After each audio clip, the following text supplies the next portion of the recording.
सगळ्या सहकाऱ्यांसाठी इथे जमलेलो आहोत. परिमल भोसलेंनी जेव्हा शिवसेना पक्षामध्ये येण्याचा निर्धार केला, त्यांनी फोन केला मला की काही गोष्टी घडल्या होत्या. परिमल आणि मी अनेक वर्षांपासून एकत्र काम करतोय. मी तेव्हा काँग्रेसमध्ये खासदार नुकता निवडून आलो होतो आणि मला वाटतं शिवसेनेमध्ये परिमल होता.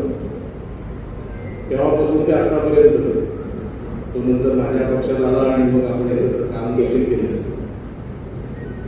अतिशय धडाडीचा कार्यकर्ता आणि ज्याच्यावर प्रेम करेल ते मनापासून करेल. मग ते पुढे मागे तो कधी काय बघत नसतो.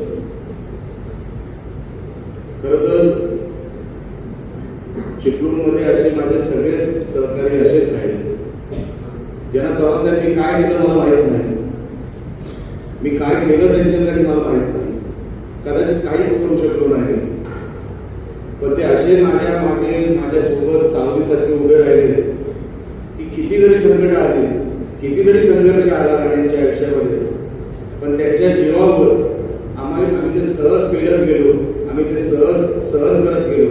कधी आम्हाला कुठलीही गोष्ट जाणवली नाही, कारण की या सगळ्या मंडळींनी कधी मला ती जाणून दिली नाही. 2 पराभवानंतर परत उभं राहणं अनेकांना जमलं नसेल, कठीण गोष्ट असते, पण त्याच्यामध्ये असे सहकारी मला भेटले आणि खरोखरच मी देवाची कृपा समजतो की देवासारखे हे सगळे सहकारी मला भेटले. आणि म्हणून 10 वर्षाच्या प्रभावानंतर सुद्धा असे सगळे सहकारी मला मिळाले. त्यामुळे निलेश राणे आमदार होऊ शकतात ही खरोखरच आणि सहकार्यामुळे आहे अशी माझी समज आहे. पण त्याच्यावर अगोदर जर शिंदे साहेबांनी मला तिकीटच दिली नसती तर हे सगळं शक्य झालं नसतं. म्हणून मी नेहमी शिंदे साहेबांचं नाव देतो की निलेश राणेला परत प्रवाहामध्ये आणण्याचं काम जर कोणी केलं असेल तर सन्माननीय शिंदे साहेबांनी केलं, त्यांनी ओळखलं. आणि त्यांच्याकडे अनेक ऑप्शन होते. चव्हाण साहेबांना सगळं माहिती, खूप ऑप्शन होते. तिकडचा आमदार सिटिंग आमदार तेव्हाचा शिंदे साहेबांकडे यायला तयार होता, पण शिंदे साहेब बोलले नाही, मी निलेशला शब्द दिला आहे. आणि तिथे फेकला गेलो, तसं राजकारणामध्ये मी फेकला गेलो. समोरचं सगळं दुर्घट होतं, पण शिंदे साहेबांनी हात धरला आणि या निलेश राणेला या विधिमंडळामध्ये आमदार म्हणून पाठवला. हे खरोखर शिंदे साहेबांमुळे शक्य. आणि त्या काळापासून ते आतापर्यंत अनेक उन्हाळ्यात पावसाळ्यात संघर्ष बघत बघत आम्ही सगळे इथपर्यंत आलो. सन्माननीय सदानंद चव्हाण साहेबांनी जी आज खात्री दिली आहे परिमल आणि त्यांच्या सगळ्या सहकार्यांना, साहेब त्यांना आपण जपा. आपल्या बरोबरची ही सगळी लोक होती, ते लांबून जरी आमच्याकडे बघत होती तेव्हा, पण तुमच्या छत्रछायेखाली होती. आता परत तुमच्या छत्रछायेखाली तुम्हाला त्यांनी परत आपल्या शिवसेनेमध्ये प्रवेश केलेला आहे, तर आपण त्यांना सांभाळावं एवढी विनंती करण्यासाठी आज मी चिपळूणमध्ये आलेलो आहे. कारण का साहेब, अशा लोकांना दुसरं काहीच नको असतं.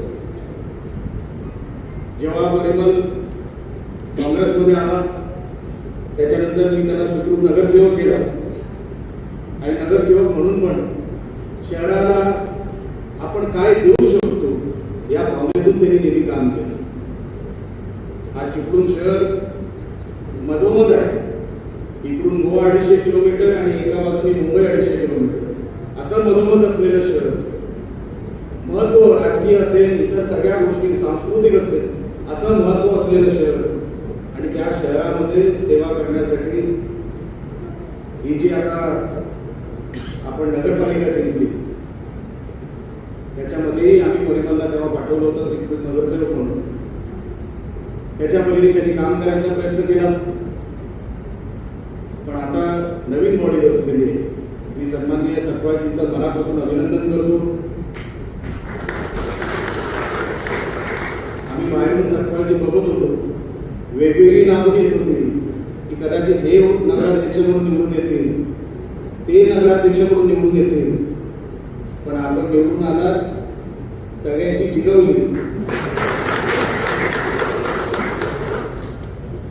आणि जिरून तुम्ही निवडून आला त्याबद्दल मी मनापासून तुमचं अभिनंदन करतो. तुमच्या पुढच्या वाटचालीसाठी शुभेच्छा देतो. तुम्ही बोललात ते खरं आहे की नुसतं निवडून आल्यावर मिरवणं योग्य नाही. आपण अतिशय महत्वाच्या शहरामध्ये आहोत. त्यांना मागे दिसत नाही भाऊ, खाली बस. आता तुमच्या मागे दिसत नाही हो.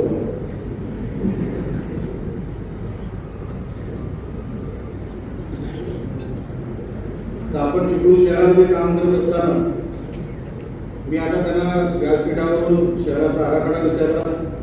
164 कोटीचा जो आराखडा आहे आपल्याला सरकारची हा आराखडा किमान 300 कोटीपर्यंत न्यायचा आहे. कारण का लोकांनी आपल्याला फार मोठं मॅन्डेट दिलेलं आहे, विचार करून आपल्याला इथे निवडून दिलेलं आहे.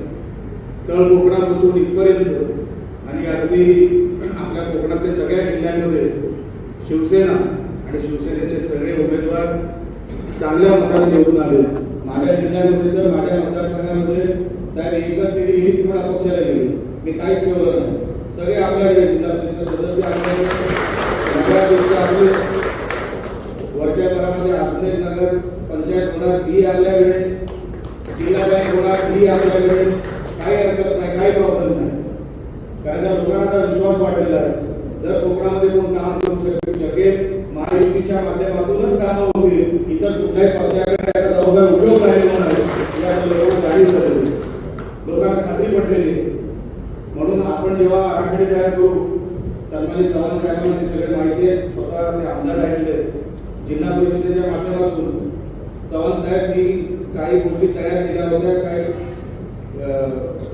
विजन डॉक्युमेंट तयार केले होते की उद्याच्या जिल्हा परिषदेमध्ये आपण गेल्यानंतर नुसतं जिल्हा परिषदेमध्ये जाऊन तिथे फक्त काही ठरावाला मान्यता देणं किंवा काय जे रुलिंग बिझनेस असतो त्याच्या पलीकडे पण आपण जिल्हा परिषदेकडे बघितलं पाहिजे, त्याच्या दृष्टिकोनातून पण त्याच्यामध्ये ते हाताळलं पाहिजे. तर साहेब विजन डॉक्युमेंटमध्ये मी असाही प्रस्ताव दिला होता, दरवर्षी आपल्या जिल्हा परिषदेचा आराखडा किंवा त्याचं टर्नओव्हर किमान 15% वाढावं, तरच ती जिल्हा परिषद योग्य रीतीने जनतेसाठी वापरली जाईल. आणि त्याचा जो काही पैसा आहे, कारण आपण जेव्हा आमदार निधी देतो, खासदार निधी देतो, आपल्याला अनेकांना माहीत नसेल, पण आपण शहरात राहतो, आपण तालुक्यात राहतो, जिल्ह्यात राहतो, आपल्याला सगळ्यांना माहिती असलं पाहिजे की हा सगळा फंड हा तुमच्या ग्रामीण भागात असू दे, वॉर्डात असू दे, हा तुमच्यासाठी वापरला जातो. तुम्हाला जर कळलं नाही तर 5 वर्षानंतर तुम्ही विचाराल की वॉर्डामध्ये कामं कुठली झाली, मग आम्हीच कुठले तरी पॅम्पलेट तुमच्या घरापर्यंत पोहोचवतो, त्याच्याने नुसतं थांबून राहतो. आपल्याला शहरामध्ये भरपूर काय करण्यासारखं आहे. परिमल आता तू आलेला आहे शिवसेनेमध्ये, तर शिवसेनेमध्ये राहून आपण तसं काम कसं करायचं मी विजन समोर ठेवतो. मी आता साहेब आमदारकी म्हणजे आमदार झाल्यानंतर मी माझ्या काम करायची पद्धत बदलली. पूर्वीसारखं आता आपण काय काम करत नाही म्हणजे तुम्ही भाग पाडला तर करू, तुम्ही म्हणजे टेलिफोन. पण आता आपण फोकस ठेवून काम करतो की माझं दरवेळी उत्पन्न माझ्या जिल्ह्यात, माझ्या शहरात आणि मानव विकास निर्देशांकामध्ये किती फरक पडला मी आमदार झाल्यानंतर, आपल्या पीक पाण्याला किती फरक पडला, आपल्या शेतकऱ्यांना किती फरक पडला, वॉर्डमध्ये किती नवीन प्रकल्प एका वर्षामध्ये आपण इनिशिएट करू शकतो. या सगळ्या गोष्टी आपण हाताळल्या. साहेब लोक पिन टेबलाचे पिन बुटावरती आपले लोक उभी न करता लोक स्वतः मतं टाकून जातात. हा माझा अनुभव, माझा अनुभव. मी मालवण नगरपालिका साहेब अशीच काढली. माझ्याकडे काय मी स्वबळावर होतो, तशी काही एवढी काय फार मोठी ताकद नव्हती. आणि तेव्हा तिकडे असा समज होता की ठीक आहे बघून घेऊया. साहेब पैकीच्या पैकी आणले, नगराध्यक्ष पण 1800 मतांनी निवडून आणले. सांगायचं तात्पर्य एवढं साहेब, आपण शहराला एक विजन दिलं, ते यशस्वी केलं. लोकांना आपल्या राजकारणाची काय घेणं देणं असतं. मी माझ्या सगळ्या सहकार्याला सांगतो, राजकारण हे आपल्यावर होतं, निवडणुकीत बोलतो. त्याच्यानंतर आता सरपंच साहेब आपल्याला रिझल्ट द्यावा लागला. इथे जिल्हा परिषद सदस्य सुद्धा आहेत. मी तुम्हालाही सांगतो ते जिल्हा परिषदेमध्ये गेल्यानंतर तुम्ही काय काम करता, 21व्या शतकातलं काम करताय की 16व्या शतकात 17व्या शतकातलं काम करताय हे लोकांना सगळं माहिती असतं. आपण 21व्या शतकातल्या शहरामध्ये राहतो तर ते शहर 21व्या शतकातलं वाटलं पाहिजे. त्याच्यासाठी जे काय करावं लागेल ना ते शिवसेना म्हणून आपल्याला करायचं आहे. तर आपण सगळे समाज सन्मान्य शिंदे साहेब 18 तास काम करतात. मी त्यांची काम करायची पद्धत बघतो. त्यांच्याकडे नगर विकास खातं आहे. सतपाल साहेब, चव्हाण साहेब तुम्हाला सगळं माहिती आहे. नगर विकास खाते आपल्या सन्मान्य शिंदे साहेबांकडे आहे. वाटेल ते प्रस्ताव, वाटेल ते आराखडे तुम्ही म्हणून पाठवा. मी तिथे आमदार म्हणून तुमचा माणूस तिकडे आहे सभागृहामध्ये. माझा जेव्हा फॉलो घेतो तेवढाच मी चिपळूणचा पण फॉलो घेईल. पण मोठी कामं करा, तज्ञांना बोलवा. तज्ञांना बोलवल्यानंतर आपल्याला इकडे कुठला प्रकल्प राबवला पाहिजे. आता मला सन्मान्य सरपंचजी सांगत होते की मागे मी पागेवरती मीटिंग घेतली होती तर ती सगळी ती डेलिगेशन आली. आपल्याला ब्रिज तो शासकीय विश्रामगृहापर्यंत पाहिजे, बरोबर आहे. आता मी त्यांना गव्हर्नमेंटची एक डॉक्युमेंट दाखवलं ज्याच्यामध्ये आपला जिथे पूल उतरतोय तिकडे न उतरता तो शासकीय विश्रामगृहापर्यंत उतरवण्यासाठी जी डिझाईन आहे त्या डिझाईनचे जे एस्टिमेट आहे ते ऑलरेडी 2025-26 मध्ये आपण टाकलेलं आहे. या 26-27 मध्ये ते सँक्शन होईल. म्हणजे आता जिथे ते ब्रिज उतरतोय तिथे काय काळ्या मारण्यासारखं काय नाही. त्यात झाल्यानंतर पण काय आता तसं काय नाही. 25-26 मध्ये हा ब्रिज सँक्शन झालेला आहे. त्याची डिझाईन फायनल झालेली आहे आणि जिथे तो ब्रिज उतरेल शासकीय विश्रामगृहापर्यंत ते रिवाइज एस्टिमेट आपण शासनाकडे दिलेलं आहे. आता ते रिवाइज एस्टिमेट जेव्हा येईल ते 25-26च्या कार्यक्रमामध्ये आम्ही 100% काढणार आणि तो ब्रिज शासकीय विश्रामगृहापर्यंत उतरला पाहिजे. ह्याच्यासाठी जे काय करावं लागेल ते काय सगळं करणार. तर तो ब्रिज तिकडे उतरवणार. एवढं तुम्हाला सगळ्यांना ते डिझाईन मान्य आहे ना. आता काय वाटतं तर ते 100% करण्यासाठी जे काय करावं लागेल ते आपण करतोय. मी मनापासून मी आपल्या सगळ्यांचे आभार मानतो. खरं तर आज उदयजी आले असते तर बरं झालं असतं.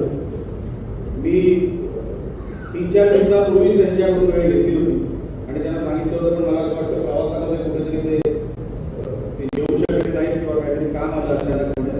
पण ते आले असते तर बरं पडलं असतं. कारण ते सुद्धा माझ्या मतदारसंघात असू दे, जिल्ह्यात असू दे, रत्नागिरीमध्ये असू दे खूप मला सहकार्य करतात, खूप मला मदत करतात आणि परिमलला आणि सगळ्यांना मी तेच सांगितलं होतं. अजून पण अनेक चेहरे नाही ते दिसत नाही पण त्यांच्याकडून प्रवेश आता बाकी आहे. ते पुढच्या टप्प्यात घेऊ परिमल, बरोबर ते आहेत ना. त्यांना तोडून घ्या दिसलेले आहे दिनेश आयडेंटिफाय केले त्यांना सांगून टाका. कारण का आपल्याला एकदा उदयजीला सांगितलं नसतं. उदयजी त्या तत्परतेने काम करतात. मला तर खूप सहकार्य करतात सगळ्या बाबतीमध्ये. मी पक्षामध्ये आल्यापासून पक्षामध्ये जे काही आपल्याला जी कामं करून घ्यायची असतात, जे काही आराखडे तयार करून आपल्याला वरती पाठवायचे असतात, सगळं सहकार्य म्हणजे संघटनेमध्ये पण जे काय बदल करायचे होते ते सगळे बदल करण्यासाठी मला उदयजीने भरपूर मदत केली. म्हणून ते आले असते बरं झालं असतं. पण काही हरकत नाही. ते आज कॅबिनेट मंत्री आहेत, त्यांना सगळीकडे पोहोचायचं असतं. पण परिमल आणि तुमच्या सगळ्या सहकार्यांना काही काळजी करू नको. सदानंद चव्हाण साहेब असतील, सन्मान्य उदयजी असतील, तुझी सगळी जबाबदारी, सगळी म्हणजे राजकीय जबाबदारी, सगळी जबाबदारी आम्ही घेतलेली आहे. तुला माझ्याबद्दल काय वेगळं सांगायला नको, सन्मान्य उदयजींबद्दल काय वेगळं सांगायला नको. उदयजी स्वतः तुझ्याशी बोललेले आणि एकदा उदयजी तुझ्याशी बोलले किंवा कोणाशी एकदा शब्द दिला तो 100% पूर्ण करतील ही माझ्या मनामध्ये शंका नाही. म्हणून तूही काय काळजी करू नको. उद्याचं जे काय तुझं भविष्य आहे ते 100% यशस्वी करूनच दाखवतील. चव्हाण साहेब आपण या कार्यक्रमाला आला. खरं तर मी या कार्यक्रमाला आलो, तुम्ही उपनेते आहात, मला या कार्यक्रमाला बोलवलं त्याबद्दल मी मनापासून आपले आभार व्यक्त करतो. सतपाळजी आणि जिल्हा परिषद सदस्य येणाऱ्या काळामध्ये आपल्याला फार मोठं काम करून दाखवायचं. लक्षात ठेवा पक्षप्रवेश विश्वासाने होता. कुठलाही पक्षप्रवेश असेल तो विश्वासानेच होतो. कुठलंही कुटुंब सोडून दुसऱ्या कुटुंबामध्ये सहजपणे येत नाही. काहीतरी तिथे दुखवलं होतं, काहीतरी तिकडे झालं नाही म्हणून आपल्या पक्षामध्ये आले. त्यांना आपलं कुटुंब वाटलं पाहिजे. परिवार जरी ती तिथे होता तरी माझा होता, पण त्याला इकडे आल्यानंतर आपलं कुटुंब वाटलं पाहिजे. हे माझंच आहे, मी इथे आल्यानंतर फुकट गेलो नाही, माझे सहकार्य फुकट गेले नाही, एवढं वाटल्यानंतरच तो कामाला लागतो आणि मोठं काम आणि मोठी संघटनेमध्ये आपल्याला मदत करतो. एवढं फक्त आपल्याला या निमित्ताने सांगतो, चांगलं काम या निमित्ताने आपण सगळ्यांनी करावं. परिमल भोसले आणि आपले सगळे सहकारी, आपण शिवसेना पक्षामध्ये प्रवेश केला, मी मनापासून आपल्या सगळ्यांचं स्वागत करतो आणि आपण सगळ्यांनी एवढ्या मोठ्या संख्येमध्ये येऊन